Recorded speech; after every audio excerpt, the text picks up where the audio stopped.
بیت اللہ شریف میں بتوں کو جھاڑو دے کر صاف کیا، بیت اللہ کو، اللہ کے گھر کو صاف کیا، باہر تشریف لائے، الیوم یوم الملحمہ، الیوم یوم الرحمہ کا اعلان ہوا، تشریف فرمائے بیت اللہ کے سائے میں، عام معافی کا اعلان کر دیا۔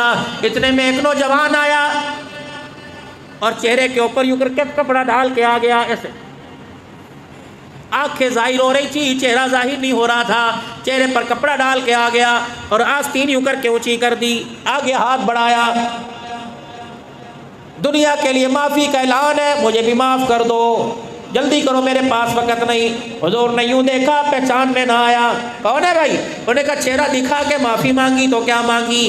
کہا چہرہ نہ دکھا، اللہ اکبر، قصور ہی بتلا، کا قصور بتلا کے معافی مانگی تو کیا مانگی؟ وہاں تو بیت اللہ کی دیواروں کے سائے میں، بیت اللہ کے دروازے پہ کھڑے ہو کے کہہ رہے تھے الیوم یوم الرحمہ، آج رحمت کا دن ہے، پھر قصور بتانے کا کیا فائدہ، پھر چہرہ دکھانے کا کیا فائدہ، معاف کرو۔ صحابہ کی تلواریں نیاموں سے نکل گئی، تلواروں کی دھاروں کی چمک نظر آنے لگی، صحابہ اکرام عرض کرنے لگے یا رسول اللہ اجازت ہو تو گردن اڑا دے، فرمایا نہیں نہیں، اس کا میرا معاملہ ہے، بتا، نہ جرم بتاتا ہے نہ چہرہ دکھاتا ہے، چلیے تو بتا جرم کون سی جگہ کیا تھا، میں محمد کو کون سی جگہ ستایا تھا، میں محمد کو کون سی جگہ پتھر مارا، میں نے کہا یہ بھی کوئی نہیں بتانا، معاف کرنا کر ورنہ تیری مرضی۔ دریائے کرم جوش میں آیا، فرمایا جا میں نے تجھے معاف کر دیا۔ اللہ اکبر۔ جب یہ معافی کا اعلان سنا، آپ نے فرمایا اب تو اپنا قصور بتا دے۔ کہنے لگا پہلے میرے سے وعدہ کر، میرا قصور سن کے میرا چہرہ دیکھ کر اپنے وعدے سے نہیں پھرے گا، کہیں سزا کا اعلان نہ کر دے، اپنی معافی واپس نہیں لے گا۔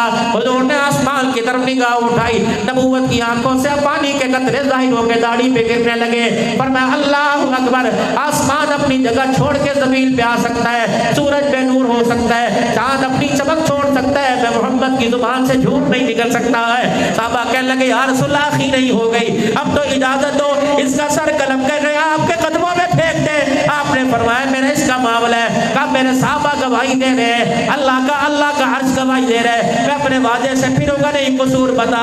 بس کیا تھا، اس نے اپنے چہرے سے یوں کر کے کپڑا ہٹایا، قصور بتایا کوئی نہیں، اور کہنے لگا میرا چہرہ دیکھ کر پہچان لے میں کون ہوں۔ اللہ کے پاک پیغمبر نے دیکھا حضور کے جسم پہ کب کبھی آ گئی، آپ کی زبان مبارک خاموش ہو گئی، آپ کی آنکھوں سے آنسو برس بھر کے داڑھی مبارک کے بالوں کو گیلا کرنے لگے۔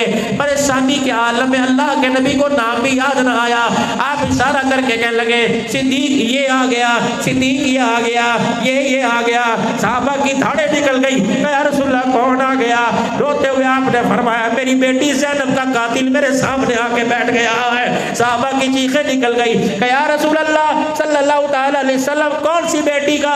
فرمایا جب مکے سے ہجرت کر کے آ رہی تھی، اس نے میری زینب کے پیٹ میں کمان تیر مارا تھا، اس نے زینب کی سواری پر اللہ اکبر لاٹھی یا تیر کمان ماری تھی، سواری پھٹ گئی، میری بیٹی اچھل کے زمین پہ گری، میری بیٹی کے پیٹ میں زخم آ گیا، اس میری بیٹی کا حمل بھی ضائع ہو گیا، زخموں کی تاب نہ لاتے ہوئے میری بیٹی دنیا سے رخصت ہو گئی، یہ میری بیٹی کا قاتل آ گیا ہے۔ اللہ اکبر کبیرہ والحمدللہ حمدا کثیرا سبحان اللہ بکرۃ و اصیلا۔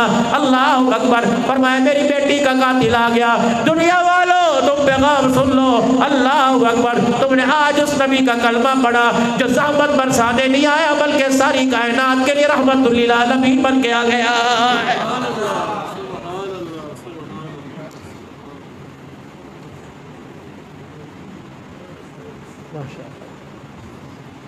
السلام علیکم۔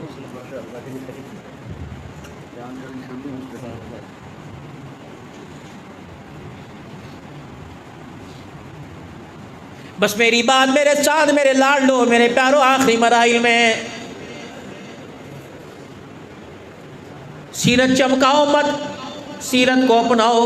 کبھی یہ سیرت تمہیں دیواروں پہ چمکتی نظر آئے گی، کبھی کمکموں کی صورت میں گھروں میں نظر آئے گی، کبھی جھنڈیوں کی صورت میں روڈوں پہ نظر آئے گی، کبھی جلوسوں کی صورت میں تمہیں سبز رنگوں میں نظر آئے گی۔ میرے عزیزوں سیرت کو چمکانا نہیں، چمکانا بعد میں، بلکہ سیرت کو اپنے اندر اپنا کے اپنے وجود کو، اپنے ایمان کو چمکاؤ، اپنے کردار کو چمکاؤ، اپنی سیرت کو چمکاؤ، اپنی صورت کو چمکاؤ۔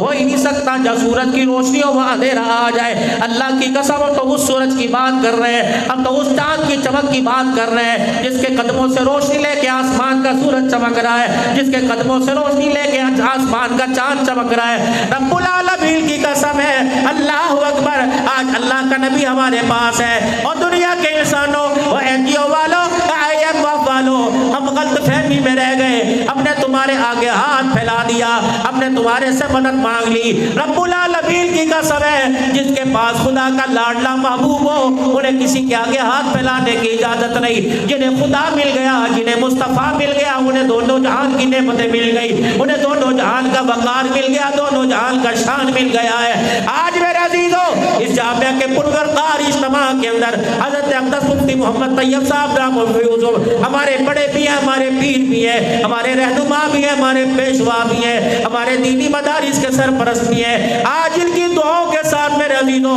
آپ حضرات سے مطالبہ کروں گا, صرف سیرت کو سننا سنانا نہیں, سیرت کو اپنانا ہے. اپنے چہرے پہ, اپنے لباس میں, اپنی صورت میں, اپنی سیرت میں, اپنے کاروبار میں, اپنے معاملات میں, اپنے بیاہ میں, اپنی شادی میں, اپنے بچوں کی شادی میں, اپنے گھر میں, اپنے مکان میں, اپنی دکان میں, ہر جگہ لقد کان لکم فی رسول اللہ اسوۃ حسنہ. مکان پردوں سے قالینوں سے نہیں سجتا بلکہ آمنہ کے لال کی سیرت سے سجتا ہے. دکان مال سے نہیں سجتی, آمنہ کے لال کی سیرت سے سجتی ہے. رب العالمین کی قسم ہے میرے عزیزوں انسان کا کردار کپڑے سے نہیں, پیر کے جوتے سے نہیں, ڈالر سے نہیں, آئی فون سے نہیں, رانڈو گھڑی سے نہیں, چمکتی ہوئی کار سے نہیں سجتا, آمنہ کے لال کے کردار سے سجتا ہے. بلال کے پاس نہ کار تھی, نہ مکان تھا, نہ دکان تھی. بلال کے پاس نہ کپڑا تھا, نہ دھندا تھا, نہ مکان تھا. بلال کے پاس آمنہ کے لال کی غلامی تھی. بلال کے پاس آمنہ کے لال کا کردار تھا. یہ وہ بلال جو مکے کی گلیوں پہ مار کھاتا تھا آج بیت اللہ کی چھت پہ کھڑا ہوا ہے. بلال نے جب کہا اللہ اکبر اللہ اکبر تو شانوں والا نبی بول اٹھا, اوے لوگو دنیا والوں ابو بکر بھی موجود ہے, میرا مراد میری مراد عمر بھی موجود ہے, میرا عثمان علی بھی موجود ہے, میرے حسین حسن بھی موجود ہے, لیکن آج میں نے بلال کو جوتے سمیت بیت اللہ کی چھت پہ کھڑا کر دیا. دنیا والوں, سہیوال والوں, میں بتانا چاہتا ہوں جس کے دل میں خدا آ جاتا ہے, جس کے دل میں مصطفیٰ آ جاتا ہے, اس کا جوتا بھی ساتوں آسمان سے اونچا ہو جاتا ہے. اور ختم نبوت کے صدقے سے حضور کی ختم نبوت کی چوکیداری بھی کرنا, اور ختم نبوت کے صدقے سے جو حضور صلی اللہ علیہ وسلم ہمیں کام دے کے گئے اس مشن کو ہم نے مکمل کرنا ہے. میرے عزیزو الیوم اکملت لکم دینکم واتممت علیکم نعمتی ورضیت لکم الاسلام دینا کے بعد نبی کا مشن ختم نہیں ہوا. میرے عزیزو نبی کا کام تو مکمل ہو گیا, یہ کام حضور امت کی جھولی کے اندر ڈال دیا. دکان والے بعد میں یہی ایک پڑوس میں تمہارے پورے گھرا والا میں رہنے والا دنیا سے حاجی عبدالوہاب کے نام سے یاد کرتی تھی. اللہ اکبر, ایک مرتبہ نہیں متعدد بار جن کی زبان سے سنا. اور لوگوں جب کلمہ پڑھ لیا لا الہ الا اللہ محمد الرسول اللہ صلی اللہ تعالی علیہ وسلم, پھر دکان والے بعد میں, مکان والے بعد میں, حکومت والے بعد میں, سربراہی والے بعد میں, نوکریوں والے بعد میں, کلمہ پڑھنے کے بعد نبی کے کام والے پہلے نبی کے کام والے, پھر دکان والے.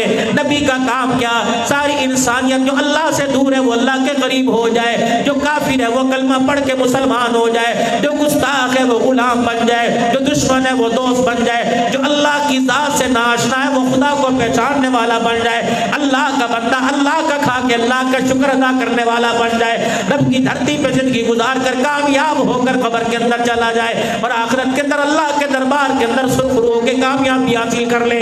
ختم نبوت کے صدقے سے جو صدیق کا کام عبد الحلال کا کام ہے, جو عمر کی ذمہ داری لگائی وہ آپ کا میرا کام ہے, جو جناب عثمان سارے صحابہ کی ذمہ داری لگائی وہ آپ کا میرا کام ہے. ختم نبوت کے صدقے سے مدارس دینیہ, مساجد اللہ, خانقاہ نظام اور تبلیغ کے مراکز کا نظام, جو ہدایت ہمارے بڑوں کے قدموں سے ملتی ہے اس ہدایت کے مطابق دین کے کام کے اصولوں کے مطابق میرے عزیزو دین کا کام کریں گے.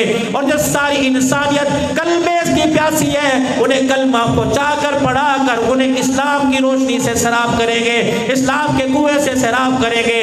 یہ کام میں بھی کروں گا, یہ کام آپ بھی کریں گے. اور حضور صلی اللہ علیہ وسلم کے روزہ انور پر میرے عزیزوں میں پچھلے ہفتے رو دو کے آیا, جمعے کے دن میری واپسی ہوئی، اللہ والے بھی وہاں موجود، میرے عزیزوں بڑے بڑے اکابرین مدینے کی گلیوں میں بیٹھے ہوئے، اللہ اکبر، ہر کوئی ورود ہو کے کہہ رہا ہے یا رسول اللہ ہماری تشکیل کر دو، پورے عالم کے اندر آپ کے پیغام کو لے کے جائے، پوری دنیا کے اندر لا الہ الا اللہ کی محنت لے کے جائے، آپ کی زندگی سے لوگوں کو آشنا کرے، آپ کی زندگی کا لوگوں کو تعارف کرائے۔ جب ہماری تشکیل مکمل ہو جائے کارگزاری کے لیے پھر مدینے بلا لینا، کارگزاری سن کے پھر دوبارہ تشکیل کر دینا۔ جب ہمارے قواعد پورے ہو جائیں، جب ہمارے اوقات پورے ہو جائیں تو خدا سے سفارش کر کے مدینے کا مقیم بنا لینا، پھر مدینے میں مرنے کے بعد کسی کونے میں اللہ سے سفارش کر کے ہمارے لیے قبر کا ٹکڑا قبول کرا لینا۔ آپ کی زبان سے سنا، اللہ اکبر، حضرت کی زبان سے سنا کہ ارشاد نہیں فرمایا رسول اللہ صلی اللہ تعالیٰ علیہ وسلم نے جو مدینے میں مرا وہ میرا پڑوسی بن گیا، اور پڑوسی کا پڑوسی پہ حق ہے۔ قیامت کا دن ہوگا میں اکیلا جنت میں نہیں جاؤں گا بلکہ اپنے پڑوسی کا ہاتھ تھام کے جنت الفردوس میں لے کے جاؤں گا۔ میرے محترم دوست بزرگوں، یہ ربیع الاول کا مہینہ ہے، ہر مسجد